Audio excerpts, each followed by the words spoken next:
Ох, надеюсь, что последний раз, потому что это уже превратилось в настоящий цирк. Ну, не разобрались, но, по крайней мере, у нас есть общее понимание, что нужно унифицировать и укорачивать. Магнус просто хочет жить другой жизнью.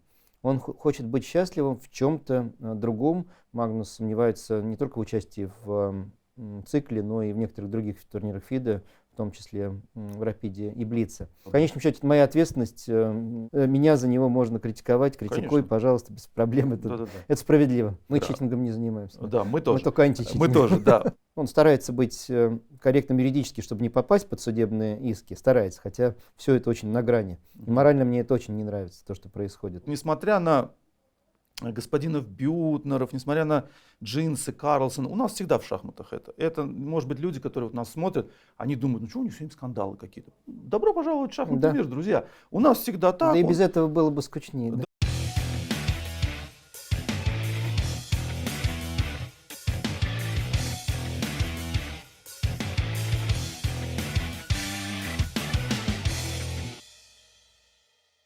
Здравствуйте, уважаемые любители шахмат, меня зовут Илья Левитов и на канале Левитов Чес. Друзья, у нас сегодня особенный день, обычно к нам приходят шахматисты, гроссмейстеры, люди, которые за доской выясняют, кто из них лучше, пытаются реализоваться в нашей любимой игре. Сегодня долгожданный очень гость у нас в студии нашей, на нашем канале, президент Международной Федерации шахмат, президент ФИДе Аркадий Владимирович Дворкович. Аркадий Владимирович, добрый день. Добрый день. Да, здрасте, спасибо, что к нам пришли. У нас много к вам накопилось вопросов, естественно, но главный и первый главный мой вопрос, вот я, поскольку иногда оцениваю, критикую, скажем так, да, в хорошем смысле этого слова, то, что делает Международная Федерация шахмат, и я тут себе задал такой простой вопрос, а вообще, вот вы за что отвечаете, вот ФИДе, за что отвечать, где я могу вас как бы критиковать, то есть какая сфера ответственности ФИДе, если брать весь шахматный мир, вот ваша это что, какая часть его? Согласно уставу мы отвечаем за 3 главных функции. Ну, не согласно уставу, а по-настоящему, по делу. Первое – проведение чемпионатов мира и олимпиад. Это все циклы, которые ведут к званию чемпионов мира, будь то индивидуальных или командных, будь то взрослых, юношеских, сеньорских или любых других. И олимпиады, которые проводятся раз в 2 года, как в общем формате, так и олимпиады до 16 лет. Это первая часть. Вторая часть – титулы и рейтинги. Все, что касается присвоения титулов, званий и обсчета рейтингов во всем мире. Рейтинги, естественно, делятся на классические, стандартные, Rapid и Blitz. Онлайн-рейтинги мы не занимаемся, хотя по контракту эта функция от нас отдана FIDE Online Arena, но это отдельный вопрос. И, наконец, да, сюда же можно отнести подготовку профессионалов в шахматах, я имею в виду титулы арбитров, титулы тренеров, организаторов и так далее. И третья часть – это продвижение шахмат в мире, продвижение во всех отношениях. Но последний год мы сделали акцент на социальной миссии. Шахматы в школах, в образовании в целом, шахматы для инвалидов, лагеря беженцев, тюрьмы и так далее, и так далее. То есть все, что касается социальной миссии шахмат. Но первые 2 части являются нашими по закону, что называется. И именно в этой роли нас признает Международный олимпийский комитет как спортивную шахматную федерацию. Мы не олимпийский вид спорта, но признаны МОКом как спортивная федерация, выполняющая вот эти самые функции. А вы с ними на связи вообще с МОКом? Да, мы все время на связи с МОКом. У вас есть какой-то специализированный контакт, как бы, с которым вы общаетесь? Да, это постоянная консультация. Есть коллеги в МОКе, которые отвечают за взаимоотношения со спортивными федерациями по всем видам спорта. Есть отдельная часть, связанная с неолимпийскими видами спорта. Мы и там имеем свои контакты, свои связи и постоянное общение. Более того, пусть в очень небольшом объеме, по-моему, всего 30 тысяч евро в год, но МОК поддерживает какие-то наши отдельные маленькие проекты, что тоже хорошо. А какая-то проблема из-за того, что вы представляете, как бы, из-за того, что вы русский, есть тут какая-то проблема? Нет, по большому счету никакой проблемы нет. Это вопрос чувствительный, конечно, и он все время будируется отдельными коллегами в МОКе, но в целом официально МОК признает всех избранных президентов федераций, в полной мере и сами федерации. Конечно, если они соблюдают базовые рекомендации МОК по любым вопросам, речь не только в данном случае о России, Беларуси, ну и по любым вопросам. И мы это делаем, мы признаем рекомендации МОК, их соблюдаем, в том числе потому, что наши национальные федерации, которые являются членами ФИДа, а их около 200, в значительной мере зависят от своих национальных олимпийских комитетов, которые являются членами МОК. И разорвать эту связь было бы крайне неразумно и недальновидно. Эта связь должна сохраняться для стабильности во всем шахматном мире, а не только на топовом уровне шахмат. Разговоры о включении шахмат в какую-то олимпийскую программу, насколько это вообще реально, насколько вы этим занимаетесь и насколько... Первый раз этот разговор был в 1924 году, когда в Париже проходили Олимпийские игры, и тогда же там собралось шахматное сообщество и впервые запросило МОК включить шахматы в программу Олимпийских игр. Не получилось, провели свою любительскую тогда еще Олимпиаду и образовали ФИДы, собственно. Именно в 1924 году в Париже на полях Олимпийских игр. Потом этот вопрос несколько раз поднимался безрезультатно, но только примерно 25 лет назад шахматы были признаны вообще спортом. Тогда президентом МОК был Кирсан Николаевич Лемжинов, и он смог убедить... Президент ФИДа, в смысле? Президент ФИДа был Кирсан Николаевич Лемжинов, и он смог убедить Хуан Антонио Самаранча и его команду в том, что шахматы все-таки спорт. Это был первый существенный шаг, и мы таковым сейчас признаны, являемся. И мы постепенно движемся, приближаемся к включению в Олимпийские игры, хотя это не значит, что точно войдем. Как мы движемся? Мы постепенно входим в программу различных игр, которые находятся под олимпийским зонтиком, такие как азиатские игры, африканские игры, европейские игры, где мы были демонстрационным видом спорта, в азиатских и африканских полноценным видом спорта. Различного рода игры в Южной Америке. Это южноамериканские, карибские, панамериканские игры, где мы постепенно тоже входим в программу, либо основную, либо демонстрационную. Арабские, игры арабских стран, юношеские различные игры. Были участниками e-sport games под эгидой Олимпийского комитета в Сингапуре. То есть мы постепенно распространяем свое влияние, участие на все подолимпийские игры. И это является уже доказательством, сигналом, что мы можем быть полноценными участниками мультиспортивных игр, такие как Олимпийские игры. Дальше развилка такая. Сможем ли мы доказать, что шахматы можно смотреть? Это самое главное. Об этом много говорится и в твоей передаче, и у нас, конечно, мы все время об этом думаем, как сделать из шахмат-шоу, чтобы это было выгодно МОКу, чтобы включение в Олимпийские игры было выгодно. Это главное препятствие. Мы пока это доказать не смогли. Еще один вариант, как можно, я не хочу использовать слово «пролезть», но все-таки пробиться в программу Олимпийских игр, это проведение Олимпийских игр в стране, которая очень любит шахматы. Какая-то страна, мы примерно понимаем. В данном случае Индия, если говорить реалистично. Индия в целом хочет провести Олимпийские игры. Если МОК даст им такую возможность, я почти не сомневаюсь, что Индия скажет, давайте включим шахматы в программу. Потому что только что бег в мешках не включили. Ну, не только поэтому, потому что любая страна-организатор хочет медали. Ну, понятно. Кроме как в крикете и в шахматах, может, какие-то небольшие шансы есть в теннисе, бадминтоне, хоккее на траве, но не так много видов спорта, где Индия пока что сильна. Поэтому шахматы будут громадным шансом для Индии получить олимпийские медали. Я думаю, что Индия постарается им воспользоваться. Так что будем смотреть. А в неформальных, это формальная часть, понятно, спасибо. А в неформальных разговорах, может быть, что-то... В неформальных разговорах у Томаса Баха было твердое убеждение, что mind sports должны быть немножко отдельно.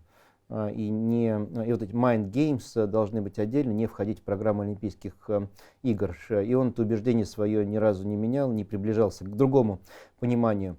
Киберспортивные игры или e-спорт стали шансом тоже войти сбоку через этот формат, потому что все сразу сказали, ну да, шахматы, конечно же, являются частью этого сообщества, и здесь сомнений не было.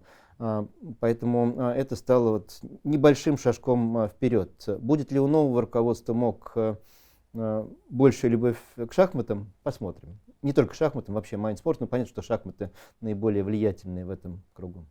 Ну, наверное, сложно сказать.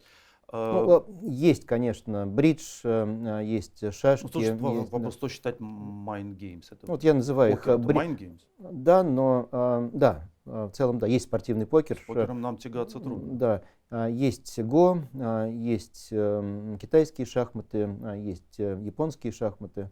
То есть вот это сообщество mind sports, mind games. Ну, по сути, все виды спорта проходят в Китае, наверное, вот на этом mind games. Я не знаю, они Да, проходят? Да, большая часть проходит в Китае, так и есть. Да. Тогда, если можно, перейдем к уже конкретике. Тут уж такой не совсем, скажем так, благожелательный, может быть, разговор. Вот цикл розыгрыша звания чемпиона. Ну, по сути, в общественном представлении, да, построение шахматного мира — это главное, чем вы занимаетесь. Хотя вот я хотел сказать, конечно, как раз, конечно. ну, это так, но с другой стороны, это и не так, поскольку есть огромный объем работы, который осуществляется, который просто широкой публике не Все интересен. правда, но ты прав в том, что в восприятии общественности Международная спортивная федерация та, которая дает звание чемпиона мира, если так, совсем простым языком. Да. Да. Ну, цель, скажем так, да. смысл вашего Да. существования, вот основа.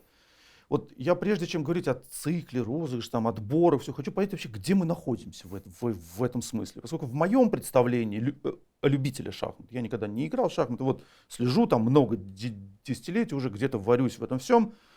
Ну вот был у нас там чемпионат мира по шахматам, вот где-то года там до 2000 какого-то, вот были там чемпионы, Карпов, там, Каспаров, там великие чемпионы, Ананд, вот Карлсон. Ну, раскол был, когда все Да, было но не так было, просто. да, но это звание было бесценным, я бы сказал. В шахматном мире оно было бесценным абсолютно. Его невозможно было оценить ничем, невозможно было ни с чем сравнить. По моим ощущениям, после ухода из цикла Карлсона звание девальвировалось. Вот как вы это сейчас оцениваете изнутри, скажем так, занимаясь этим каждый день, и есть ли в связи с этим какие-то выводы, которые вы сделали или планируете сделать?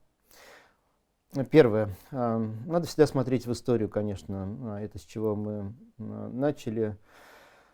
Звание чемпиона мира действительно было, я считаю, что и остается самым престижным, но оно претерпевало взлеты и падения по разным причинам. Ушел из жизни Алехин, пришлось разыгрывать в матч-турнире это звание, и его по праву завоевал Ботвинник, и на многие годы советская школа шахмат стала сильнейшей, оставалась сильнейшей. Эту гегемонию прервал Фишер, который потом ушел из шахмат. И здесь все, конечно, приводят эту аналогию с Магнусом Карлсоном, хотя Фишер даже в большей степени ушел, чем Магнус. Магнус продолжает играть во многих турнирах, и это очень здорово. Надеюсь, что сейчас после пополнения в семействе он еще активнее станет играть, хотя это радостный период в любом случае в его жизни. Так что Фишер ушел, звание девальвировалось? Нет, потому что пришли другие очень сильные шахматисты. Сначала Карпов, потом Каспаров. Это звание оставалось очень и очень престижным. Раскол 90-х годов, пожалуй, несколько подорвал авторитет этого звания, поскольку возникла неразбериха в определенной степени. Да, все признавали классическое чемпионство одного чемпиона, при этом возникали другие, у которых тоже был некоторый авторитет и формальное первенство, но тем не менее это не приносило в шахматы большую пользу. Хотя это был период самых больших призовых фондов, пожалуй, и появление в том числе и суперкомпьютеров добавило популярность, все об этом знали, человек сыграл компьютером, сначала выиграл, потом проиграл, потом было воссоединение, и мы действительно вроде бы вернулись на общие рельсы и опять знали о том, кто чемпионы, кто наши чемпионы. Владимир Крамник, Више Ананд и далее Магнус Карлсен, который на многие годы захватил первенство в мировых шахматах и стал безусловным, скажем так, уже не только формально, но и в понимании всех чемпионом мира. После всего разброда и шатания, и быстрой смены лиц. Теперь он действительно ушел из классического цикла, и мы не знаем, вернется или нет. Говорит, что нет, возможно, что это так и есть, посмотрим. Означает ли это, что авторитет звания подорван? Здесь можно, конечно, сравнивать с другими видами спорта, но очень сложно, поскольку есть виды спорта, где есть просто рейтинг или рэнкинг, просто номер один теннисист в мире, допустим. Там чемпионат мира вообще не играет такой роли. есть самые главные турниры. Мгм. Ну, у них Кто- свои традиции. Кто выиграет большинство из них, тот и Чемпион. тот чемпион, потому что он и есть первая ракетка мира, Мгм. как правило, потому что первой ракеткой является тот, кто набрал наибольшее число суммарное очков. Есть виды спорта, где только чемпионаты мира являются главными. Хотя, например, в легкой атлетике теперь 2 трека. Есть чемпионат мира, есть Diamond Бриллиантовая League, лига. да, бриллиантовая лига, победа в которой, ну, пожалуй, не менее престижной, Не чем менее, в да. чемпионате мира. Хотя это не называется чемпионом мира. И так далее, и так далее, и так далее. Можно много очень примеров приводить. В шахматах это сложный вопрос. Не всегда чемпион мира был одновременно номер один Конечно. в рейтинге. Не всегда. И при этом все равно все считали, что да, чемпион мира вот есть, но номер один вот бывает иногда и другой. Хотя чаще эти лица совпадали. Сейчас они разные, и скорее проблема является в том, что игра новых чемпионов крайне нестабильна. Что они стали чемпионами в момент, когда даже сами, может, еще этого не очень ожидали и не были готовы к этому званию на 100%, не набрали, либо не набрали той глубины, которая необходима для стабильной игры, как Гукиш сегодня, либо как Дин психологически не был готов к тому, что он станет чемпионом мира, и нужно будет это звание очень активно защищать, не только в матче, я имею в виду защищать, играя в турнирах. И я согласен с тем, что это период нестабильности, нет ощущения, что это прям реальный чемпион мира. Хотя, еще раз, я считаю, что абсолютно реально он выиграл у всех, кого должен был выиграть. И не так плохо играл с Магнусом в некоторых соревнованиях последних месяцев. Мы все помним об ударе по столу Магнуса в одном из турниров. То есть его Гукиш заставил нервничать, по крайней мере. Дал какую-то мотивацию. Дал какую-то мотивацию.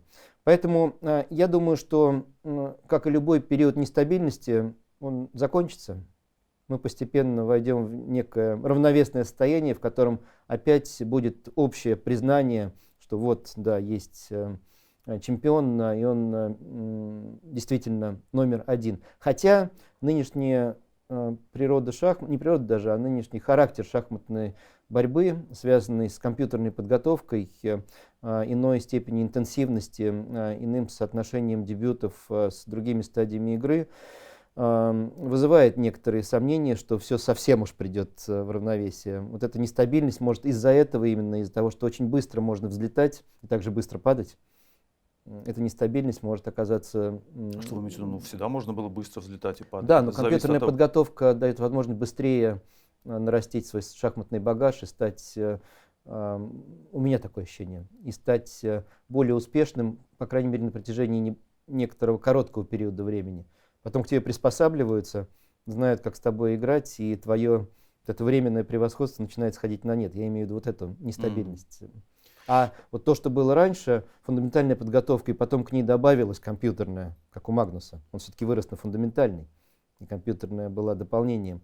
Вот это уникальная ситуация, которой больше не будет. Понятно, что все сейчас воспитаны на компах и гораздо быстрее прогрессируют. Но сейчас вот к дебютам, а в связи с этим, с контролем, это отдельная тема, я к ней сейчас вернусь. Я все-таки хочу еще про цикл спросить. Вот цикл даже при уже вашем президентстве меняется постоянно. Сейчас вроде бы вот не менялся. Вот последний цикл, он такой же, как немножко предыдущий. менялись правила подсчета очков в Свиде Сёркю, то есть в суммарном результате, достигнутом за год по результатам всех турниров. Здесь были небольшие изменения, и немножко меняется количество мест, которые в кандидатском турнире можно получить, играя в разных треках. Чего вы хотите добиться? Вот вы как-то такое ощущение, что это, знаете, как немножко эти вот карты меняете на столе, но по сути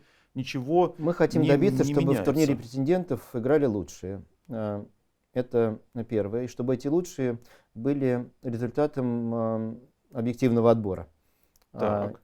Поэтому мы отказались от wildcards, например, от возможности, например, президента ФИДE просто по непонятным критериям предоставлять это место. И подавляющая часть мест является результатом объективного отбора в том смысле, что это достигнутые очки, достигнутые места. Это первое. Второе, у нас есть проблема реальная. У нас нет длящихся в течение всех 2 лет, а цикл является двухлетним, турниров ФИДе. У нас, по сути, есть Кубок мира, очень важный турнир, красивый, интересный, ну, классный просто, настоящий турнир. Есть Гран-Свиз.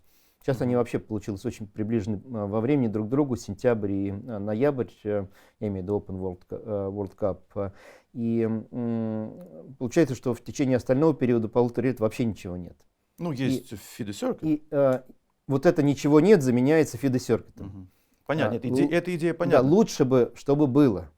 И мы на эту тему сейчас серьезно работаем. Очень надеюсь, что в ближайшее время будет интересный для всего шахматного мира объявление относительно, что может возникнуть вот в период, когда нет Гран-Свиса и Кубка мира. И тогда... Извините, как в идеале выглядит эта картина? Вот если бы вам сейчас дали возможность эти карты разложить так, как вы хотите, это бы как выглядело? Ну, в идеале опять что-то типа Гран-при,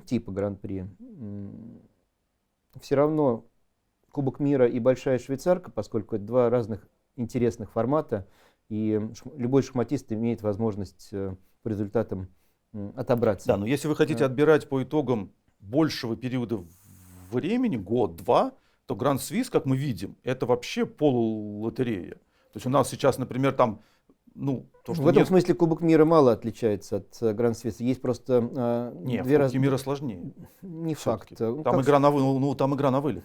У тебя нет возможности, там, например, если ты проиграл все, то по сути ты как бы вылетел. Да, но мы видим, что, как правило, все-таки в Кубке мира тоже доходят до конца лучшие, хотя в данном случае, ну, даже не шахматист может легко сравнить результат Матиаса Блюбаума, я его очень уважаю как шахматиста, но тем не менее не входящего в элиту, и Аббасова, который в прошлом кандидатом вошел через Кубок мира, не через Гран-Свиз. Да, он дошел до полуфинала. Так что и там кто-то один, как правило, не входящий в элиту, может пробиться, и в этом смысле я статистически подчеркну. Да, но это же, по сути, разрушает эту систему. Не вижу. Потому что он выиграл в честной борьбе, ну, занял 2-е место Блюбаум в честной борьбе, никаких вопросов нет, он прошел претендента. Обыграл Прага и Рига, если так, вообще никаких вопросов, между прочим. Но он в данный конкретный момент, по итогам 2 лет, он там, может, в первую сотню не войдет даже от своих результатов. Удивишься, но войдет. Но если не будет в 8-ке. Может и войдет. Если посмотреть на результаты FIDE Circuit вот сейчас в моменте, если я правильно помню, он в 10-ке. Если он неплохо выступит в Кубке мира, он точно будет в 10-ке. Это случайность, скажем так. Это совпадение. Могло быть если он неплохо выступит в Кубке мира, это совсем не будет совпадением. Да, но возможна ситуация, как с Аббасовым. Он неплохо сыграл в нескольких других турнирах и набрал и там очки. Во-первых, он чемпион Европы 2-кратный. Это не самый сильный турнир в мире, но это единственный в истории 2-кратный чемпион Европы. Он сыграл неплохо в нескольких опенах.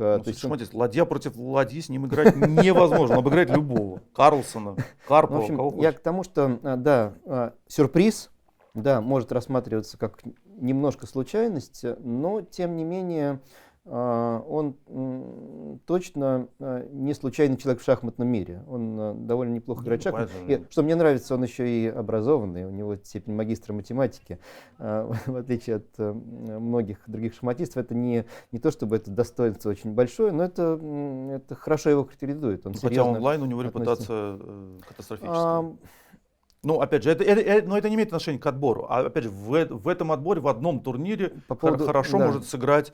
В общем, если ты 2600 плюс, согласен, но я сейчас говорю о том, что я не совсем согласен в сравнении Кубка мира с Гран-Свиз в этом отношении. Но это личная точка зрения. Мы можем взять для примера Аббасова, который занял 3-е место, играл в полуфинале Кубка мира, прошел турнир претендентов. При этом ни до, ни после не показывая никаких абсолютно, не то что выдающихся результатов, а более-менее даже вменяемых результатов. Но здесь извечный спор, вообще можно ли считать один турнир хорошим вариантом отбора в какую-то финальную часть или нет. Вот ваша точка зрения какая? Моя точка зрения, что можно, поскольку мир особо больше ничего не придумал. Либо надо это делать по некому действительно рейтингу, который накапливается не годами, а все-таки более короткий период времени. Поскольку видим, что можно, если годами, сидеть как-то на этом когда-то завоеванном рейтинге, иногда поигрывая, но не очень активно, и таким образом сохраняя рейтинг.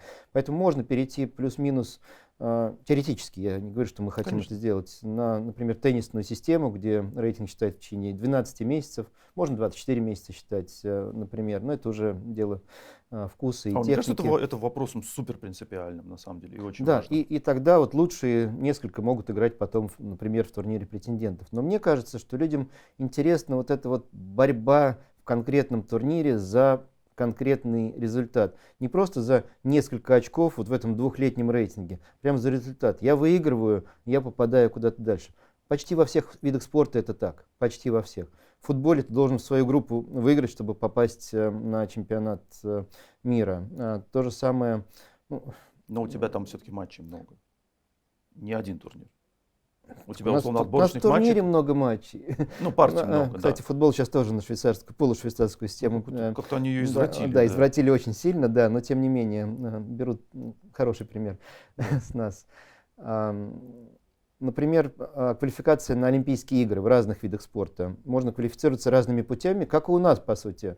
Можно показать определенный результат, например, не знаю, в легкой атлетике выполнить норматив олимпийский, это минимальное, например, время, за которым нужно пробежать 100 метров, допустим. Можно пройти через, например, чемпионат Европы, а еще перед Олимпиадой или другого континента, а еще перед Олимпиадой проводится специальный отборочный турнир, выиграв который тоже можно пройти на Олимпиаду. То есть тоже multiple tracks, то есть мы тоже много каналов прохождения на самый пик, в самый важный турнир в жизни, поскольку в, не знаю, 90 видах спорта Олимпийские игры являются самым важным турниром. Да, я здесь говорю больше про вашу позицию. Мне интересно ваша позиция. Я не говорю, что это правильно или неправильно. Моя позиция, что отдельные турниры могут быть, но должна быть роль результатов в течение 2 лет. Должна быть роль. У нас это сейчас роль покрывается FIDE Circuit, нашей системой зачета очков. Она не идеальная, она немножко разбалансированная, и есть ощущение, что какие-то турниры приносят слишком много очков, какие-то меньше, чем нужно. Есть вот эта вот критика, есть некоторые искажения мотивации, которые FIDE Circuit создает. Например, сильные игроки вынуждены ехать на опены, на открытые турниры. Может быть, тем самым отнимают деньги у каких-то игроков, которые традиционно на них зарабатывали, и теперь они не могут этого делать. А сильным это нужно теперь, чтобы получить очки для зачета. То есть, с одной точки зрения это хорошо, потому что они должны показать себя. Ну, поборитесь со всеми. Что вы играете только там 8 человек играют постоянно одно и то же. Гранд Чес Тур, Ставангер, Вайтанзе и так далее. Это связанные вещи. То есть эти элитные турниры, они не являются напрямую отборочными, скажем так, они входят в FIDE Circuit, ну, любой турнир может войти в FIDE Circuit, если соответствует определенным критериям. Мы хотим, чтобы эти шахматисты себя сравнивали с другими.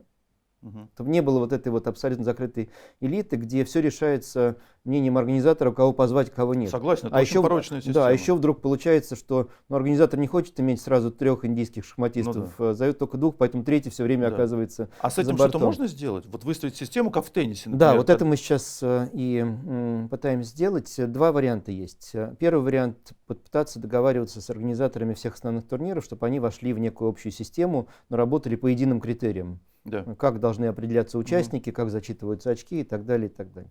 Другой вариант — все-таки создать какой-то возрожденный гран-при. Но он сложнее. Не обязательно. Дороже. Точно дороже. А значит сложнее. Но мы на эту тему работаем.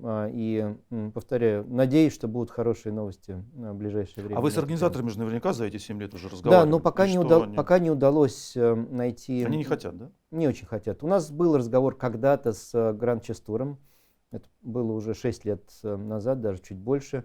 И мы были близки к соглашению, но не получилось, пожалуй, скорее по политическим соображениям, к сожалению, чем по спортивным соображениям. В политическом смысле, что вы представляете Не Россию? только из-за меня, в целом, вот FIDE, частные организаторы, не всегда частные организаторы готовы работать с, может быть, кажущейся бюрократической международной федерацией. Например, вот если говорить о очень красивом событии, киберспортивные игры или киберспортивный Кубок мира в Саудовской Аравии, который недавно прошел, и где в шахматы были полноценной частью, выиграл Магнус.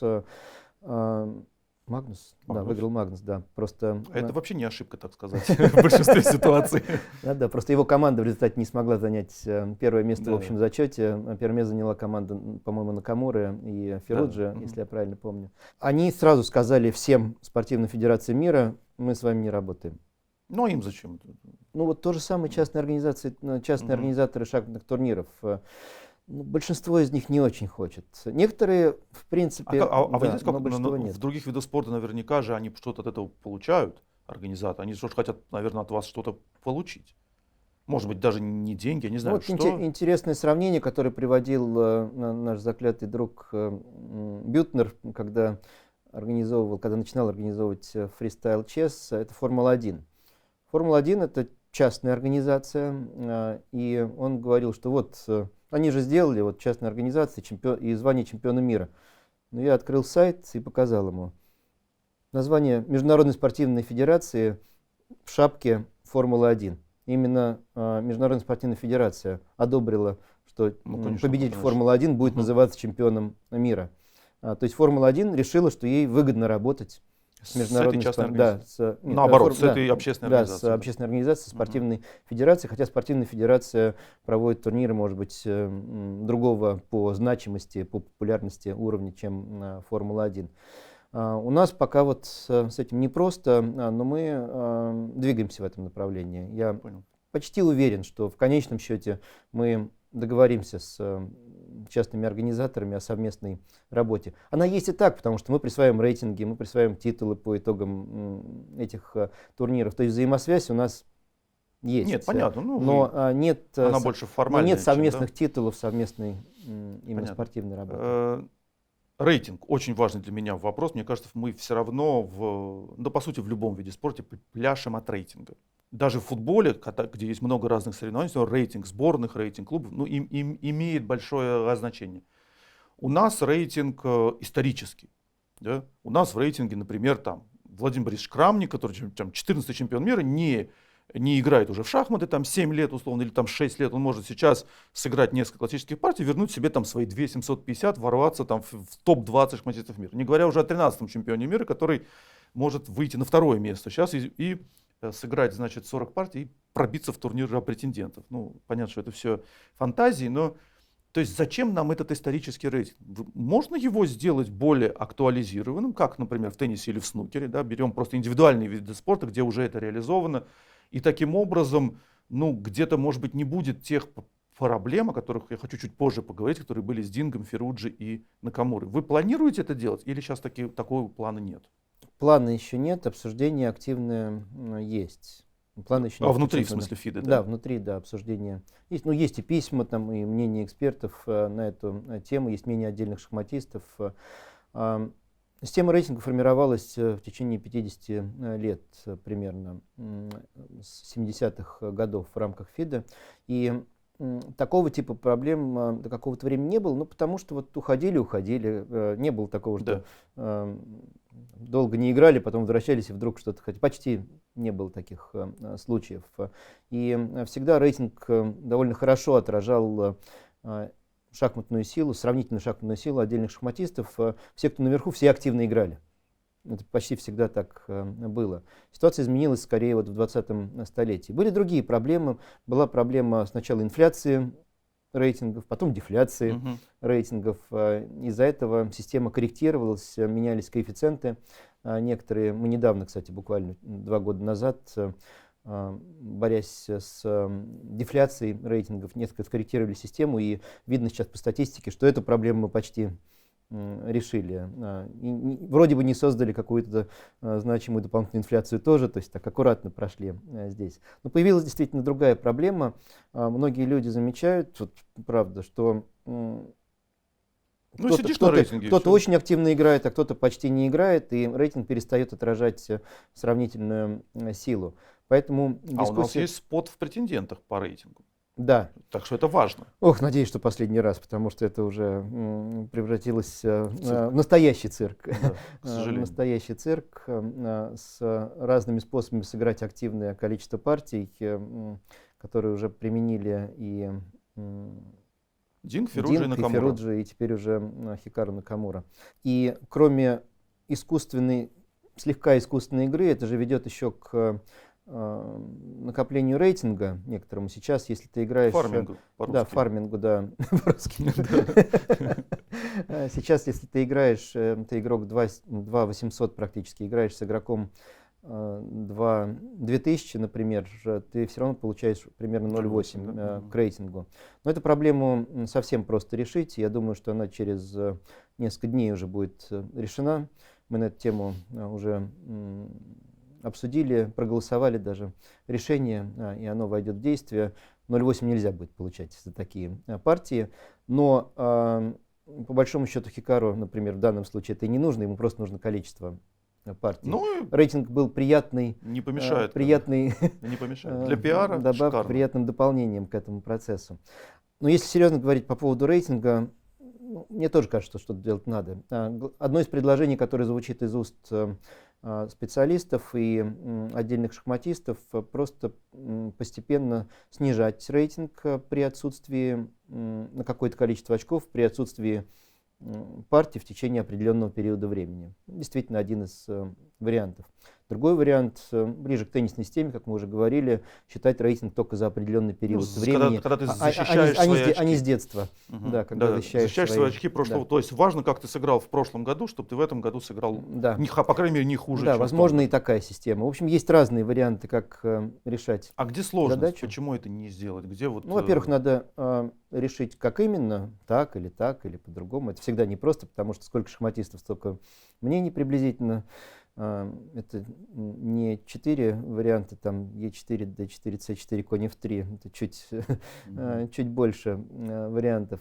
Во-вторых, не так просто отказываться от традиций. Все-таки 50 лет существовало, и полностью отказаться непросто, объективно. Хотя можно, можно. Ну, кстати, традицией у вас является и контроль? Да, ну даже я бы сказал не контроль, а, честно сказать, бардак с контролем. То есть у нас есть огромное количество контроля. Даже в ваших соревнованиях всех... Ничего нет более стабильного, чем нестабильного. Да, даже в ваших соревнованиях есть огромное количество... Они все контроли разные. Мы вот всегда перед каждым турниром смотрим, обязательно нужно открыть положение. Кому просто. Да, и посмотреть, какой контроль. Потому что он например, в Гранд-Свисе вообще супер классический. Мы уже много раз это обсуждали, и здесь у нас между нами абсолютно общая позиция. Контроль должен быть одинаковый во всех топовых турнирах. Частные организаторы пусть решают. Из нас двоих только вы это можете сделать. Я не могу. Частные организаторы пусть, конечно, решают плюс-минус сами. А почему частные организаторы? Почему не сделать просто обязательным один контроль? Вы сейчас опробуете контроль Скворцова. Я буду называть его так, как он на самом деле есть. Мы, во-первых, тоже... Вы его как назвали быстрая классика? Нет, при публикации мы сказали, что этот контроль был предложен я не в смысле, просто чтобы отметить новатора. Отметить новатора. Можно назвать его современной классикой, новой классикой, быстрой классикой. Это уже дело вкуса. Вы его начали тестировать сейчас, да? Тестировать для применения стандартного рейтинга. В принципе, 45 минут играли и раньше. У нас, например, был этот контроль на командных чемпионатах мира. В Израиле был уже и в Сиджисе женский уже так играли. Просто они не обсчитывались для стандартного рейтинга. Они обсчитывались ни для какого не обсчитывались, потому что это больше, чем рапид, и меньше, чем классика, больше, чем стандартный. Вообще не обсчитывались. Эксперимент стоит в том, чтобы обсчитать для стандартного рейтинга, посмотреть, не будет ли влиять это сильно на мотивацию игроков, команд, кого-то выставлять, кого-то не выставлять, не будут ли отказы, скажут, не хочу я, чтобы мой стандартный рейтинг страдал из-за того, что я играю почти быстрые шахматы. Не хотелось бы, чтобы было массовое вот это явление, чтобы все хотя среди элиты, мне кажется, что консенсус большой, что нужно сокращать контроль. Мы проводили опросы участников турниров претендентов по поводу контроля. Как ты думаешь, примерно сколько было мнений? 50 на 50. Нет, мнений было 8. Не, я понимаю, но 50... И они все были разные. Не, понятно, но шахматисты спрашивают, зачем, как бы... Но футболистов же не спрашивают, как менять Потому что если не спрашиваем, то возмущается, даже не спросили. Всегда кто-то будет возмущаться, ну какая разница? Шахматисты возмущаются всегда. А если спросишь, получаешь ровно столько ответов, сколько количество опрошенных. Я утрирую немножко, конечно, какие-то совпадения небольшие были, но ни за один пункт не было большинства. Ни за один. Причем есть же нюанс, там есть... каждый говорит так, как выгодно ему. Есть общий объем времени, количество времени, там, сколько часов правда, сразу возникает вопрос, на сколько ходов. Ну, допустим, на 40 даже. Допустим, не будем менять число 40, хотя и на эту тему тоже есть дискуссии. Менять надо. Дебют уже. Дополнение какое, с какого хода? С первого хода или с 41-го Ну, понятно, хода? что у всех, каждый пишет то, что Да. ему выгоднее. И дальше как бы. тайбрейк какой? Я, наверное, считаю, что вообще добавлять ничего не надо, нужно быстро играть. Не совсем так. И дальше тайбрейк какой? Такой. Да, Спор ну, по понятно. поводу тайбрейка. В принципе, я считаю, контроль Кубка мира сейчас... Это что у нас сейчас, полтора час часа 30 на 40 ходов? На 40 ходов плюс Полчаса до конца партии. Или 30, да? По-моему, Да, по-моему, 30 до конца партии. По-моему, с дополнением после 41-го. Нет, с первого хода дополнение идет. То есть это получается 4-часовой контроль. Ну, максимум 5, если что-то прям произойдет. Нет, 5 не может. Ну, если, 40, если добавление 30 секунд с 41-го хода, 5 никак. Тогда маловероятно. Хотя Подожди, полтора часа, 3, 4, да, 4 и плюс там, что-то да, еще. Да, может быть, до 5. Лучше прийти к 4, в принципе, но до 5 это еще это еще смотрибельно, скажем так. Но 4 лучше, чем 5 в смысле того, как смотреть шахматы. И многие шахматисты уже к этому начинают тоже склоняться. Кстати, матч на первенство мира у нас другой, у нас там добавление, как раз матч на первенство мира добавление после 40-го хода, Кубки мира с первого хода. Почему-то. Да. Турнир претендентов Опять почему-то, да, опять разные, да, опять разные. Сейчас Гранд Свис был вообще очень длинный контроль. Да. Мягко сказать. Я думаю, надо прийти действительно к единому. В конечном счете ничего в этом страшного нет. Какому именно, ну, здесь развилки не очень большие, скажем так. Ну, почему? Развилка для меня здесь главное, это либо мы играем 2 часа, либо все остальное, скажем так. Потому что здесь я бы оставил что 4 часа, что 6 часов, разницы вообще никакой здесь я нет. бы точно пока оставил 2 варианта. Надо, чтобы к 2-часовому контролю, я имею в виду 45 плюс дополнение, или там час плюс дополнение, или час без дополнения, все-таки привыкли. Какое-то время это должно занять. Это кажется, что вот прямо сразу сейчас все переведем, все будет хорошо. Все-таки есть большая любовь к более длинным шахматам. Во-первых, у массы любителей, они к этому привыкли. Вот по моим ощущениям, те, кто играет не блиц, Рапид вообще не очень много играет. Кроме генерального директора ФИДа. Рапид вообще не очень много играют в массовой среде. Играют либо блиц, либо классику. Правда. И вот те, кто любит классику в целом, они любят все-таки длинную классику, 1,5 часа минимум на партию. Ну вот любят. Ну, 1,5 часа на партию это другое все-таки. Если целиком партия укладывается в 3 часа, это тоже более современно. Я об этом говорю. Так. Я бы сейчас пробовал 45 плюс дополнение на разных турнирах и постепенно к этому будут привыкать. При этом сделав базовым контролем наших самых главных соревнований, пока что я имею в виду индивидуальный чемпионат мира и цикл в целом, Кубок мира, Гранд Свис, прежде всего кандидатский турнир, контроль близкий вот к 4-часовому на всю партию пока что. Ну, вот, я бы так сделал. Да. Не все со мной согласны, я говорю о своей точке зрения, я бы сделал примерно так. То есть 2-часовой и 4-часовой. А если посмотреть вот на третью вашу, так сказать, функцию международной организации, это представление шахмат, развитие шахмат, да? Вы ставите перед собой задачу выход на новую аудиторию? Или это не ваша тема? Это наша тема, хотя эта ниша во многом занята онлайн шахматами. Сейчас вот киберспортом киберспорт начинает в эту тему вникать и ей заниматься. Многим понравился формат шикарный турнир. Кубка мира. Посмотрим на эту часть, но это и наша задача тоже. Мы считаем, что как у долгоживущей Международной спортивной федерации у нас должен быть системный подход, а не какие-то отдельные вот просто вот вспышки в шахматном мире. Системный подход состоит в том, что нам надо обеспечить внедрение шахмат в школы, во все школьные программы, чтобы десятки, сотни миллионов людей понимали вообще, что такое шахматы, и в них могли хотя бы на базовом уровне играть, а значит могли примерно понимать, что происходит на доске. Это фундамент. Дальше кто-то из них будет играть лучше, кто-то хуже, кто-то иногда, кто-то постоянно. Но это точно фундамент. И второе — форматы. Конечно, быстрые форматы для массового любителя лучше. Но не факт, что блиц, потому что там вообще не успеешь В смысле, осмотреть? Смотреть, да. А что-то между рапидом и вот этой быстрой классикой. Может, просто это быстрая классика в целом. Рапид уже можно смотреть, в принципе, хотя кто-то успевает, кто-то Не, нет Рапид понимать. можно спокойно Да. смотреть. Да, ну, еще раз. Если комментатор хороший, то в целом Да, он может объяснить любому. Но быструю классику уже точно можно смотреть. Конечно, Да, конечно. уже точно можно смотреть. Поэтому для массового любителя эти форматы, пожалуй, очень хороши. Для профессионального любителя даже, который вот, ну, просто любит долго сидеть и смотреть. Как вот любители бейсбола, крикета, американского футбола любят там часами. Я просто ни одного такого человека не знаю, часа- хотя у меня круг общения в связи с каналом стал очень расширился. То есть я ни одного не знаю человека, который бы голосовал за 7 часов. Дело не в голосовании, а в том, что иногда ему хочется, нет, 7 часов прям многовато, но иногда хочется 4-5 часов вот прям последить, посмотреть. Это есть. И мы видим это по цифрам на матче на первенство мира. Ну, матч на первенство мира все-таки очень статусное событие. И на кандидатском, да. Конечно, Рапид и Блиц тоже смотрят много, но каждая партия длится мало, а в целом турнир все равно длится долго. Они играют те же 5 часов, просто много партий в течение этих много, 5. да. Это дико интересный турнир, без сомнения. Много. Тут как бы вопросы. Ну, вот так. Но следить сейчас за одной партией, но при том еще, ну, очевидно, что, и вы это знаете, вы тоже общаетесь много с шахматистами, что акцент сейчас с дебюта сильно ушел. То есть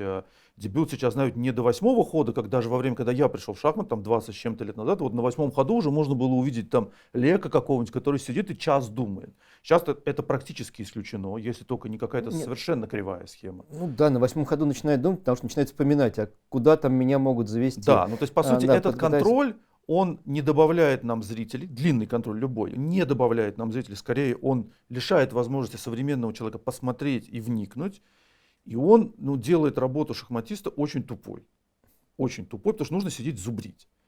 Нужно, по сути, и вы это знаете тоже. Но при этом интересно, что результативность особо не снижается. Нет, конечно. И вот это вот некоторый парадокс, что вроде говорят, да, мы все уже знаем, да, тем не менее... Ну, запомнить это невозможно просто. Вот именно. Дебют но приходится зубрить. Но тем не менее человеческий мозг не может все это запомнить.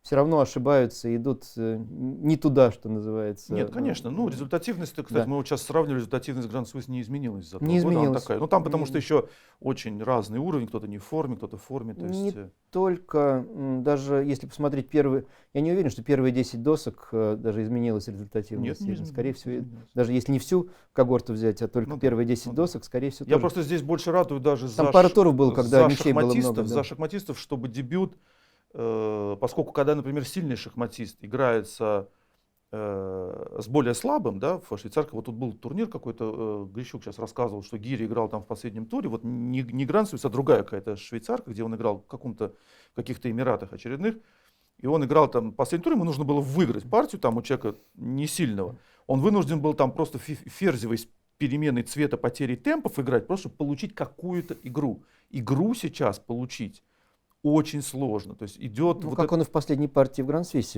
играл, он в принципе понимал в этой схеме, только есть там одно направление, где он может получить игру. Потом говорил, ну хотя бы 2 слона у меня есть, я с ними что-то сделаю. Это стало очень сложно, а непонятно, что длинный контроль, он сохраняет сейчас в шахматах. Потому что раньше как бы, ну, мало было известного. Сейчас, в общем-то, шахматисты топ-100. Ну, поэтому возникают такие экстравагантные идеи, хотя, может, они не очень экстравагантные. А не надо ли делать первый контроль не на 40 ходов, а меньше, или вообще и потом давать больше времени, чтобы в Миттельшпиле там уже было. Ну, вот, Олег, мне кажется, правильно, просто у тебя есть время на партию, трать его как хочешь. Ну, в целом, да. Какая разница, 40 ходов, не 40 ходов. Ну, раньше был контроль 2,5 на 40, у нас сейчас 2 на 40. Мало что изменилось. То есть... Ну, 1,5 тоже есть. Да.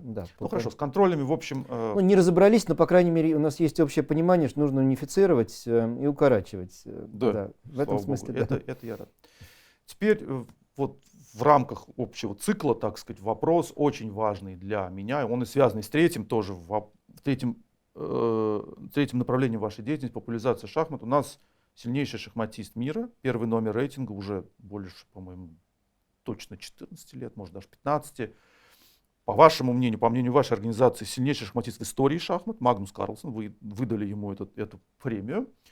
С чем я, наверное, вынужден уже согласиться, хотя я, так сказать, ну, по шахматному люблю другого, для, но... для меня это невозможный выбор, поскольку для меня есть всегда какой-то шорт-лист, условно. Да, понятно, да. Лучших. Ну, И выбрать, знаменитый вопрос выбрать в этом на шорт-листе Ютубе, я не могу. Да. Да, тем не менее, очевидно, это икона нашего спорта. Икона. Это может быть Майкл Джордан нашего спорта. Это действительно, Карлсон, это гений за пределами гениальности. Он не участвует в цикле. Он плохо о нем отзывается. И я бы хотел вас попросить рассказать, что произошло. Хотя и внимательно смотрит. Ну, понятно, смотрит, да. Естественно, я понимаю, что есть какие-то конфиденциальные разговоры. Что произошло? Общаетесь вы с ним, с папой, с менеджером, с бабушкой, с кем? И как так получилось, что мы лишены возможности видеть его в цикле розыгрыша звания чемпиона мира? Первое. Каждый человек индивидуальность. И для любого человека, даже если мы прям очень хотим, чтобы он следовал нашим желаниям, все равно наши пожелания не главные. Она хотят жить своей жизнью, достигать своих целей, быть счастливыми в том, в чем они считают, могут быть счастливы. И я думаю, это желание и стремление надо прежде всего уважать.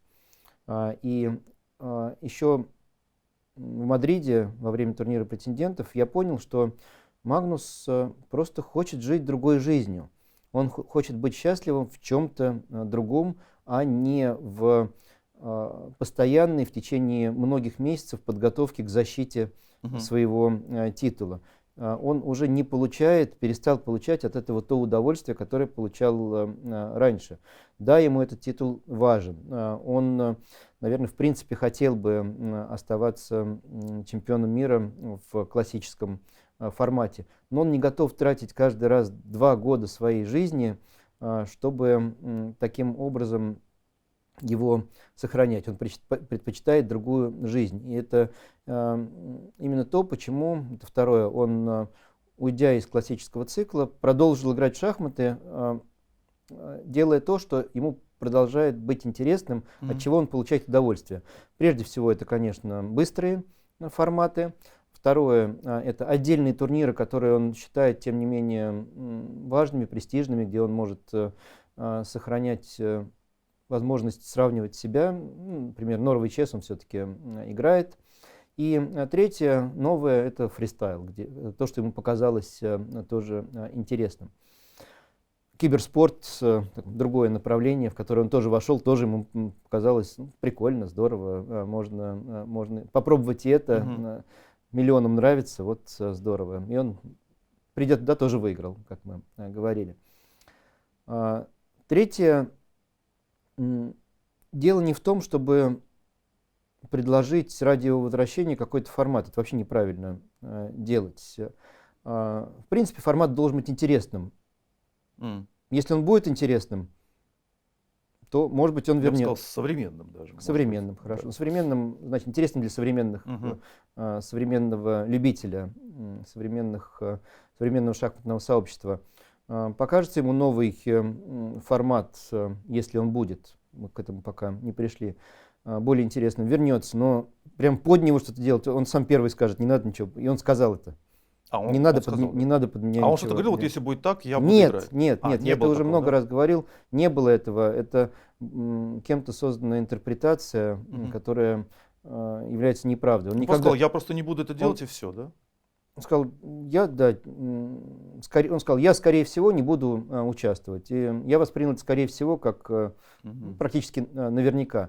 При этом у нас было нормальное обсуждение разных возможностей, каких-то потенциальных форматов, но это было обсуждение экспертное. Его как лучшего шахматиста мира, меня как президента ФИДЕ, а не в привязке ни к его участию, ни к конкретному циклу даже, ни к чему. Просто, что, может быть, в будущем можно подумать о каких-то вот таких вот вещах. И ничего более. И я понимаю его, что его обидела потом интерпретация, что он чего-то для себя пытался требовать. Нет, этого не было. Он не пытался ничего такого делать. И, наконец, я еще раз подчеркну, уважаю очень Магнуса и его семью, несмотря на некоторые его высказывания, которые были, я считаю, некорректными по отношению и к моим коллегам, и к ФИДЕ. И надеюсь все-таки, что это были в большей степени эмоции, под воздействием ситуации, я имею в виду в Нью-Йорке прежде всего. Мы в тот момент смогли эту ситуацию погасить и прийти к какому-то равновесию, но потом ситуация вокруг фристайла опять взорвала эти отношения, и сейчас Магнус сомневается не только в участии в цикле, но и в некоторых других турнирах ФИДе, в том числе в Рапиде и Блице.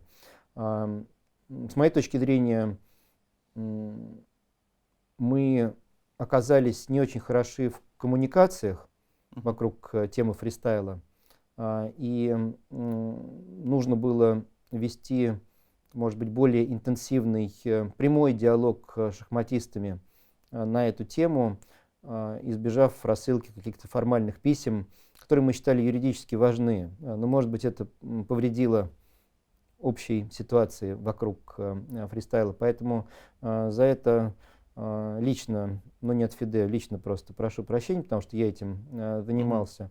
Если это создало для кого-то ощущение обмана, хотя его не было, повторяю, мы действовали абсолютно юридически корректно, если это создало какой-то дискомфорт и неприятие.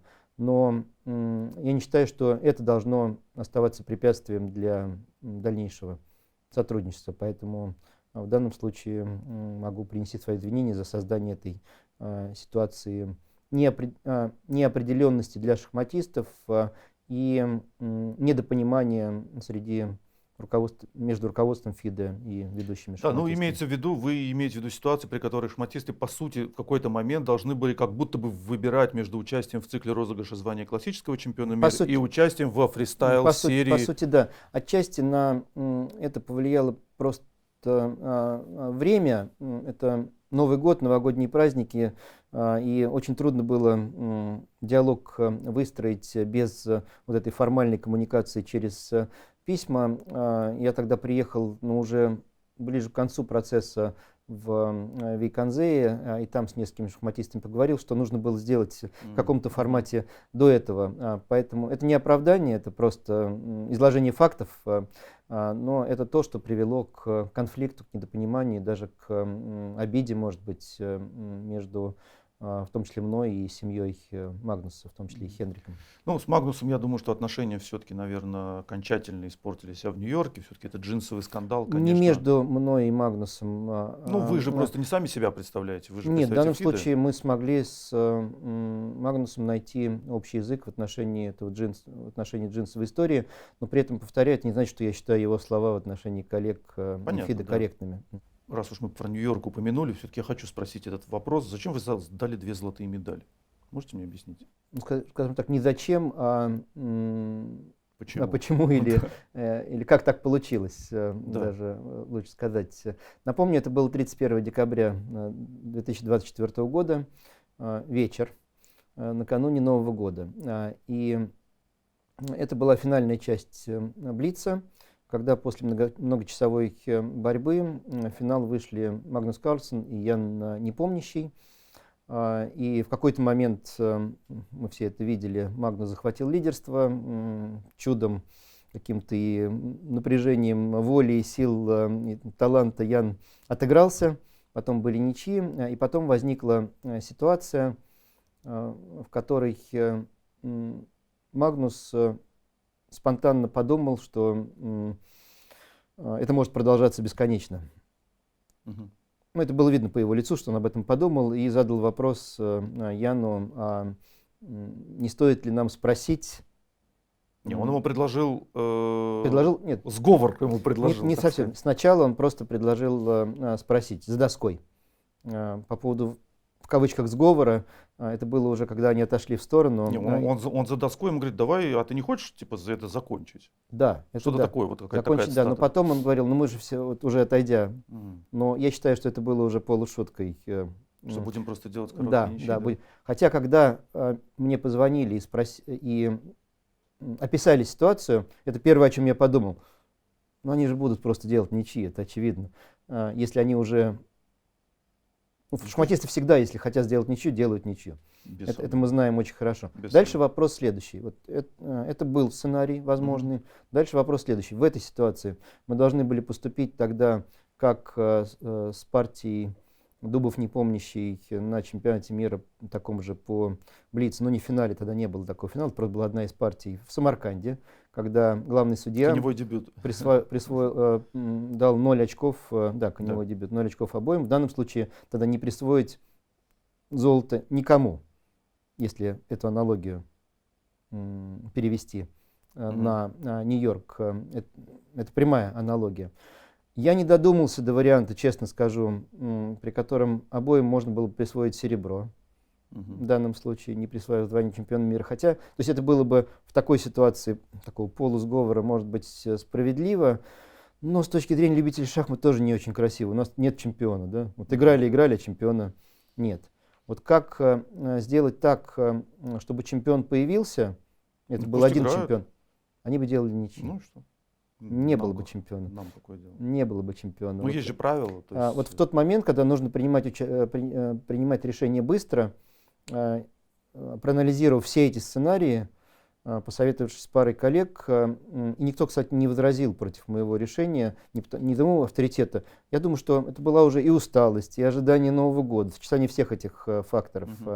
Никто не предложил иного решения в тот момент. И проанализировав ситуацию, я решил, что любой другой сценарий приведет уже тоже к цирку. Мы третий раз слово повторяем. К цирку, а не к реальному чемпионату мира. Все будут считать, что то, что происходит, цирк. Да, и вручение 2 золотых медалей тоже отчасти цирк, может быть. Но все-таки они оба заслужили звание чемпиона мира. Ну, что подрывает просто основу, то есть чемпиона. Еще раз, подрывает. То же самое, можно сказать, было на онлайн-олимпиаде. Да, можно. Да, когда играла Россия с Индией во время пандемии, и когда был обрыв. Это вообще непонятно, что было делать. Я знаю, что... Нет, не знаю, что было делать, но я сделал то, что сделал. Тоже 2 золотые медали, то есть прецедент был. Но я после анализа ситуации в течение часа понял, что произошло. Это не был обрыв связи в шахматном клубе индийской команды. Это было нарушение интернета межконтинентальное между Америкой и Азией. И это... То есть... ожидание какое-то, возобновление игры позже могло не привести просто к результату. Надо было решать прямо тогда. Ну, понятно, на следующий день непонятно, что бы было. То есть надо было решать прямо тогда, и нового решения я просто не нашел, кроме 2 золотых медалей. И здесь тоже, да, иные решения были возможны, но мне они показались хуже, чем то решение, которое я принял. Понимаю. В конечном счете, это моя ответственность, за меня за него можно критиковать, критикуй, Конечно. Пожалуйста, без проблем, это справедливо. Конечно. Ситуация с Бютнером для меня абсолютно обратная, я не очень понимаю вообще здесь, в чем вы виноваты, мне кажется, что, ну я повторюсь, много раз уже писал. Только в мискоммуникации некоторых с игроками. Да, может быть с игроками, но то, что как он, так сказать, вместе с Магнусом ворвались, скажем так, в шахматный мир, хотя он не был замечен в шахматном мире до этого, мы его не знаем, никто не представляет, что его и это. не было там. Да, его там не было, он ворвался и как-то так начал по-хозяйски действовать, затребовал себе чемпионат мира. Что вообще... Это все требовал, я просто сказал, я его возьму. Ну да, что вообще сейчас что-то происходит, в смысле, у меня такое ощущение, что это потихоньку все схлопывается, как и, собственно, и должно Ну что было происходит? Проходят какие-то соревнования, в целом шахматистам играть нравится, хотя каждый раз правила меняются, это некоторых уже... и Гири уже вышли. Да, некоторых уже начинает раздражать, я об этом и сказал. Постоянная смена форматов, правил, непонятно чего ожидать. В июле было сказано, что в сентябре будет онлайн-турнир, я так понимаю, видимо, не будет. Сентябрь уже заканчивается, и ничего объявлено не было. Наверное, будет турнир в декабре в Кейптауне. Кстати, надеюсь, что будет, потому что будет совсем странно, если все умрет даже без этого заключительного турнира. Шахматистам фристайл в целом нравится, топовым шахматистам особенно фристайл в целом нравится. Да, и мы этим тоже, новый интересный мы опыт. этим тоже немножко занимались, но было очень тяжело, потому что у нас все-таки главная функция — это классика, рапид, блиц, мы этому уделяем все внимание.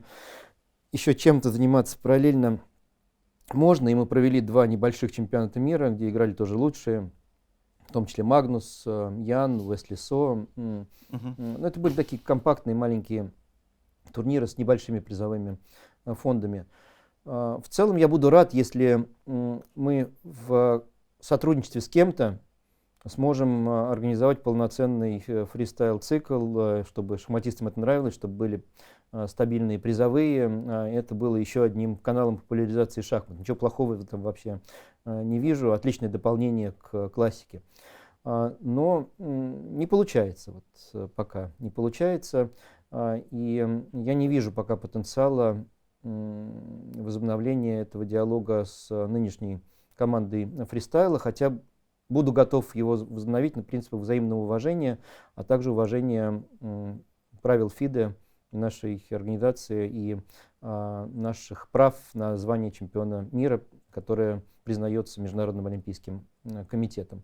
Понятно, что юридически можно оспаривать что угодно, и я не говорю, что у нас нет юридических рисков, наверное, они есть. Они есть в любом виде спорта. Иногда появлялись какие-то чемпионаты мира в других видах спорта и также точно исчезали. Но лучше всегда начинать с взаимного уважения, а не с провозглашения собственных прав без учета прав и интересов других. Да. Еще одна большая тема, которой ФИДE тоже занимается, но и не только ФИДE, это читинг, античитинг, честная игра. Мы читингом не занимаемся. Да, мы тоже. Мы только античитинг. Мы тоже, да. Недавно ФИДE на 3 года дисквалифицировал Кирилла Шевченко, очень громкий случай нечестной игры, и лишил его звания гроссмейстера. Это всего 4-й случай в истории шахмат. То есть это такое, можно сказать, чуть ли не максимальное, конечно, наказание, но очень тяжелое наказание. Параллельно с этим огромную активность в этой теме, в том числе и раньше на моем канале, развивает Владимир Крамник. У меня вопрос больше такого, наверное, вашего личного, скажем так, отношения, может быть, я как организация тоже к этому относится, к тому, что делает Крамник, как он подсвечивает, скажем так, эту тему, его отношение, там, судебный иск с Наварро. Я видел, что вы высказались по этому поводу достаточно однозначно негативно. Как вы это видите, так сказать, и по-человечески, и как президент ФИДE, всю эту ситуацию? Первое. Античитинг – это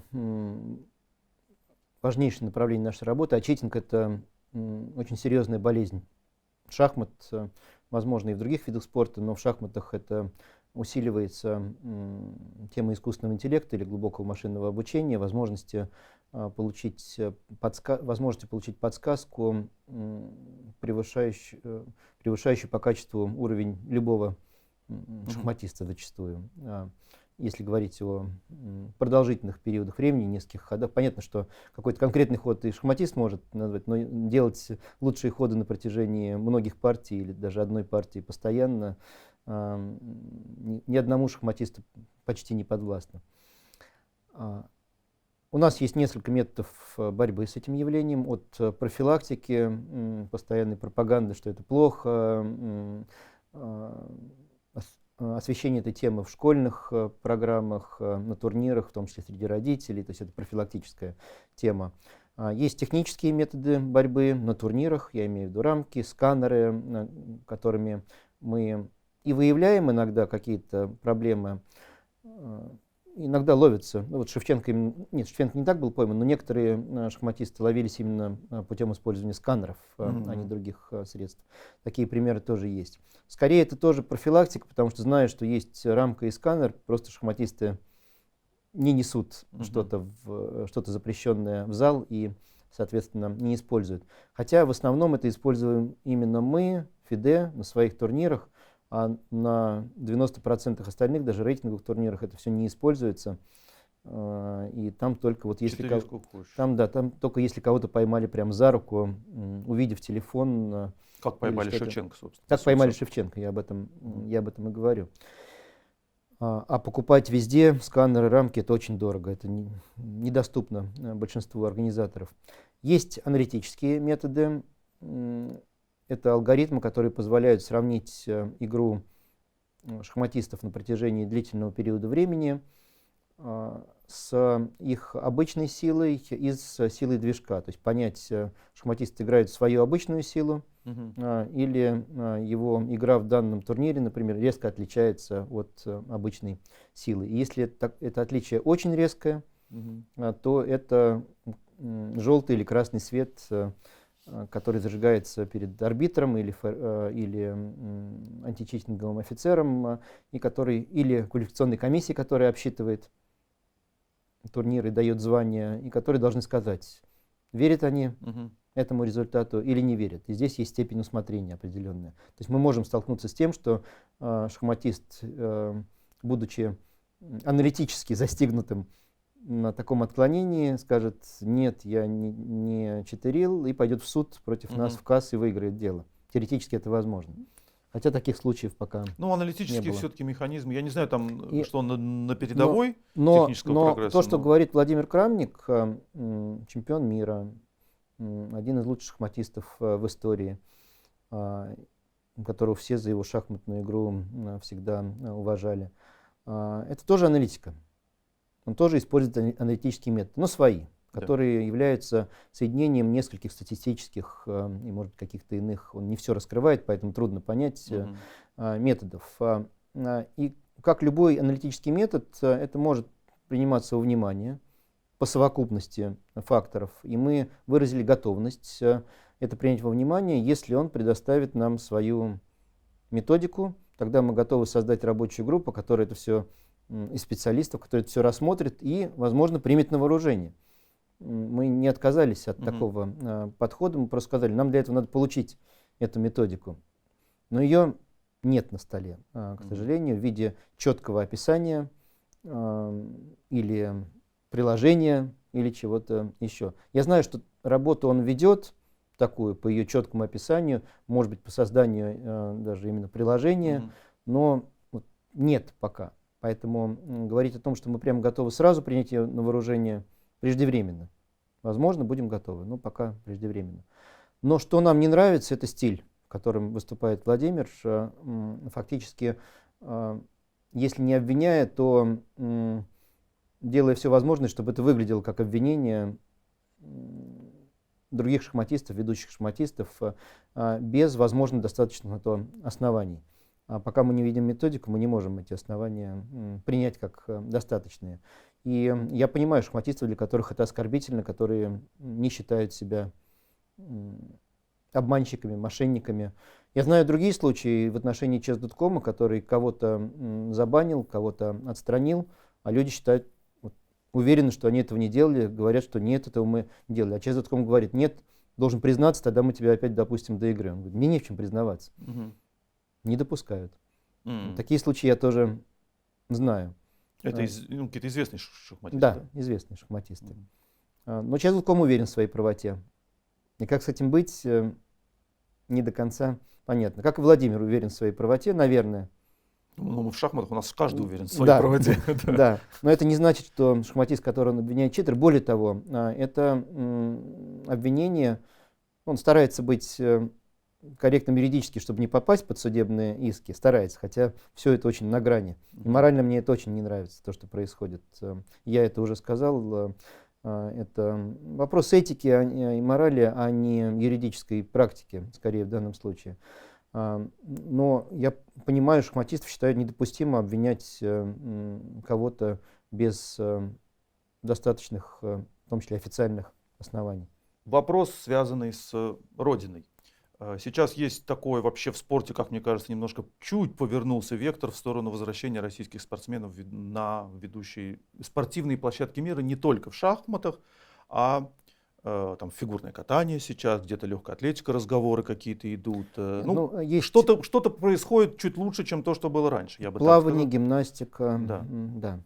В шахматах ситуация всегда была для российских спортсменов лучше, чем в других видах спорта, потому что, по сути, у нас не было никаких запретов личных, да, то есть в личных соревнованиях. На участие спортсменов в личных соревнованиях, но под флагом Международной шахматной федерации. Да. Здесь подчеркну, не под белым флагом каким-то, а под флагом Международной шахматной федерации, поскольку мы всех считаем членами своей большой семьи. Генсу нусумус, как говорится. Именно так. Да. Какая ситуация Сейчас в шахматах идет активный процесс возвращения не только российских спортсменов, которые, еще раз скажу, не были отстранены, а возвращения команд. И, Сейчас- и белорусских, да, и белорусские. Сейчас уже вот наша команда приняла участие в чемпионате мира Олимпиаде Олимпиаде до 16 лет. Выиграли ее ребята. Поздравляем их. Там команда, состоящая только из гроссмейстеров. Ну, правда, сейчас если в 16 лет, 15 лет ты не гроссмейстер, уже все, как бы ты уже не шахматист. Сейчас Ну уже да, вот сейчас только что Фустиноров Фустинор выполнил норму, первую ему гроссмейстскую 11. норму, да, Да, да, ему 11. Может, у него есть, конечно, очень хороший суть в том, А как он Роман играет. Шакджиев стал самым молодым международным Да, мастером. ну, понятно, что 10 с чем-то шахматы лет. молодеют, это мы видим Да. глобально, это и понятно, компьютер дает такие возможности, да и вообще современные мозги, они другие. Какая сейчас ситуация с возвращением российских команд? Чего нам в ближайшее время ждать, так сказать? У нас вопрос этот был поставлен на предыдущей ассамблее ФИДЕ, и тогда было принято решение на основе консультаций, подчеркну, с Международным олимпийским комитетом, при условии отсутствия возражений от Международного олимпийского комитета, допустить к соревнованиям под нейтральным флагом, без каких-либо символов страновых, команды детей, юношей и инвалидов. И мы это сделали. Та Олимпиада, о которой говорится, это Олимпиада до 16, то есть юношеское соревнование. Российская школьная команда участвовала в чемпионате мира среди школ под Вашингтоном в августе.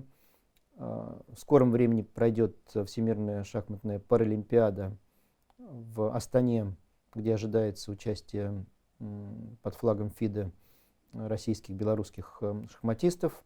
Кстати, на предыдущей паралимпиаде у нас просто была смешанная команда, в которой один из российских шахматистов участвовал.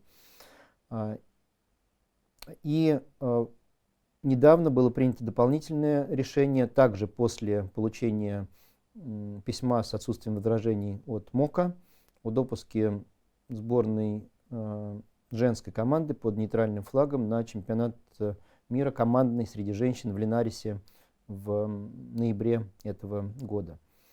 То есть, да, процесс идет, если говорить простым языком, а индивидуально все продолжают играть так же, как и играли. В следующем году у нас Всемирная шахматная олимпиада, очень важное событие, и, конечно, все задают вопрос, будут ли команды из России и Беларуси принимать участие в Всемирной шахматной олимпиаде, и что будет дальше. Мы ожидаем, что этот вопрос будет поставлен на ближайшей Генассамблее, она пройдет в декабре в онлайн-формате. И, безусловно, алгоритм действий должен быть точно таким же. Консультации с МОК, и при отсутствии возражений такое решение может быть принято. А оно принимает Генеральная Ассамблея такое решение? Или... Может принять и Совет ФИДЕ, но Совет ФИДЕ будет до Генассамблеи. Генассамблея в любом случае может любое решение Совета ФИДЕ изменить.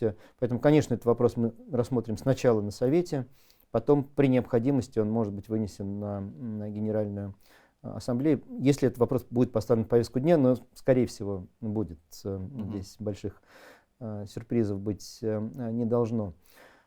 МОК работает постоянно, и позиция постоянно немножко корректируется, но я не думаю, что будут какие-то большие изменения в позиции МОК до этого времени. Вот недавно был Executive Council МОКа в сентябре, буквально несколько дней назад, на прошлой неделе.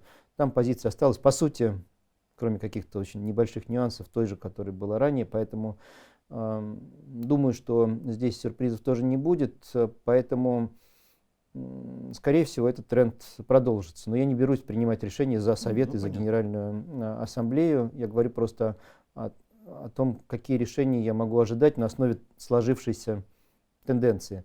Но, конечно, в любом случае все мы хотим мира в конечном счете, чтобы уже политика перестала влиять на решения в спорте, на решения спортивных властей. Это самое главное. Да. У меня последний вопрос, такой личный, скажем так. Мне очень интересно, вы уже вот сейчас примерно 7 лет возглавляете Международную федерацию шахмат. Большой очень срок, но перед этим у вас был огромный срок жизни. Вы были, как это сказать, правильно, государственным служащим, работали в госорганах на очень высоких позициях. Я вас очень давно знаю, как бы видел вас в разных ситуациях. Вот мне хотелось бы понять, вот за 7 лет работы в ФИДе, ваше отношение к шахматам, к шахматному миру изменилось? Вы его сейчас знаете, наверное, как никто другой, вы очень много ездите, я вижу вас и на турнирах FIDE, и на обычных каких-то турнирах, там на Norway Chess вы были, еще где-то. И вот мои, так сказать, друзья, люди, у меня большая такое комьюнити шахмат, отмечают, что вам это очень интересно. Ну так кажется, что интересно. Вам на самом деле шахматы стали интересны, шахматный мир интересен или все вместе вот это как бы? Во-первых, мне шахматный мир был интересен всегда, но сначала как стороннему, скорее, наблюдателю, если не считать просто игру в детском возрасте, скорее как стороннему наблюдателю. Но, кстати, в этом году я первый раз все-таки сыграл в рейтинговом шахматном турнире, Да-да-да. первый раз после детского возраста, и получил активный рейтинг хотя бы в Блице. В Блиц, да? Да, это было? в Блице. А в Да. Австрии В Австрии был выиграли? турнир. Очень тяжело было, 13 туров, я очень На устал. своей шкуре почувствовали Да, да, почувствовал. работу. Да, почувствовал. Ну, было интересно, и это, может быть, хорошо, что президент ФИДЕ имеет рейтинг хотя бы какой-то. Во-вторых, я и до прихода в ФИДЕ все-таки занимался этой темой, в том числе мы вместе работали в Федерации шахмат России. Это тоже было интересно, что-то получилось, что-то нет, но этот период был, и я тогда уже больше узнал о вот этой вот бюрократической стороне шахмат, все, что касается турниров, рейтингов, судейства, организации и так далее. Кроме того, я вместе с друзьями, с командой и организовывал несколько турниров, в том числе «Мемориал Италия». Ну, и плюс у вас большая шахматная жизнь была да, в гостиной. Да, и шахматная гостиная, где в том числе, кроме шахматной школы и различного рода мероприятий, были и турниры, в том числе детские мемориалы имени памяти Владимира Дворковича, где принимали участие некоторые сегодняшние сильнейшие шахматисты. Кстати, в том числе и Ян Непомнящий, и Дуда, и многие другие. Вот, так что я никогда из шахматного мира не уходил. Ну, конечно, последние 7 лет это абсолютно другое. И вот я как экономист всегда ссылаюсь на теорию выявленных предпочтений. Если ты что-то делаешь, значит, ты это предпочитаешь. Если бы я не любил это, если бы мне это не было интересным, если бы я этого не предпочитал, не делал бы. Уже давно бы ушел. Я и остаюсь, и, скорее всего, захочу остаться и выдвигаться на следующий срок, потому что мне это действительно интересно и нравится, и потому что, мне кажется, мы действительно улучшаем ситуацию постепенно, медленнее, чем хотелось бы, по всем направлениям, о которых в том числе и сегодня мы говорили, но все-таки улучшаем. И все-таки команда работает хорошо, с признанием критики, ее обоснованности, но хорошо. И мне кажется, что и шахматный мир это воспринимает так. Я вижу по откликам ведущих шахматистов, большинства и по откликам федераций национальных, что мы в целом движемся в правильном направлении. И может быть, если бы не стечение обстоятельств с пандемией и нынешними геополитическими конфликтами, войнами, может быть, сделали бы еще в 2 раза больше. Это было очень не кстати все, я бы сказал, с точки зрения развития шахматного движения, да и вообще спорта, как мы знаем, в целом. Но это жизнь, с другой стороны. Кому легко, во все времена были и конфликты, и частыми были войны, и по этой причине и в шахматном мире случались многие события, там, шахматными олимпиадами, все помним, там, Израиль, Ливию и так далее, вечный ближневосточный конфликт. Мало что поменялось, да, так подумаешь. Тогда это 70-е годы были. Да. Вот, так что всегда это было, поэтому на это ссылаться тоже неправильно, я и не ссылаюсь, я просто говорю, что многие так говорят, что вот если бы не это, наверное, бы удалось бы еще больше. Но да, интересно, я просто искренне люблю этот мир шахматистов, и многие меня подозревают даже в излишней любви к шахматистам, потому что я иногда принимаю решения, может быть, не в интересах организации как таковой, а в интересах индивидуальных шахматистов. Да, вы, как я, вы и шахматы любите больше, чем я. Шахматистов мы примерно, я думаю, что любим одинаково. У меня тоже всегда была эта болезнь, я тоже люблю очень шахматистов. Это как бы, когда ты любишь игру, когда она тебе интересна, люди, которые действительно в нее умеют Да, играть, они да. какое-то все равно подспудное вызывают это восхищение Да, и желание что-то для абсолютно, них да. сделать хорошее. Из-за этой любви, может быть, к шахматистам я иногда слишком втягиваюсь в ручное управление. Это, наверное, не надо делать, надо больше делегировать. Но это такой я, какой есть. Да. Да. Моя Ну, я вам хочу беда, от да. нас сказать, так сказать, ну, от себя, наверное, от канала, не знаю, что несмотря на то, что как бы я не согласен с большим количеством вещей, которые вы делаете, или хотелось бы мне, чтобы вы, может быть, вот моя личная точка зрения, что вы упускаете, может быть, возможности, которые в мире современном сейчас есть, что вот устаревшие эти контроли, эти турниры, этот отбор. Ну, я открыто об этом высказываюсь, тут ничего такого нет. Тем не менее, я очень вам благодарен, лично вот от себя скажу, за то, что, во-первых, можно спокойно высказывать свою точку зрения. Никто мне ничего за это никогда не говорит, ни плохого, ни хорошего, ничего. Я знаю, что вы это иногда читаете, мы с вами обмениваемся какими-то мнениями. Всегда это все в рамках как бы нормального тона разговора. Вы приходите к нам уже второй раз за время существования канала. И в общем атмосфера общая, вот несмотря на господинов Бютнеров, несмотря на Джинсы, Карлсон, у нас всегда в шахматах это. Это, может быть, люди, которые вот нас смотрят, они думают, ну что у них сегодня скандалы какие-то. Добро пожаловать в шахматный мир, друзья. У нас всегда так. Да и без этого было бы скучнее. Да, у нас всегда очень все эмоционально, у нас всегда очень все лично. Если в футболе у тебя играет команда, и часто это есть там противостояние, например, Мадрида и Барселоны, но это как бы там политическое больше противостояние. У нас вид спорта личный, и у нас конфликты все очень личные.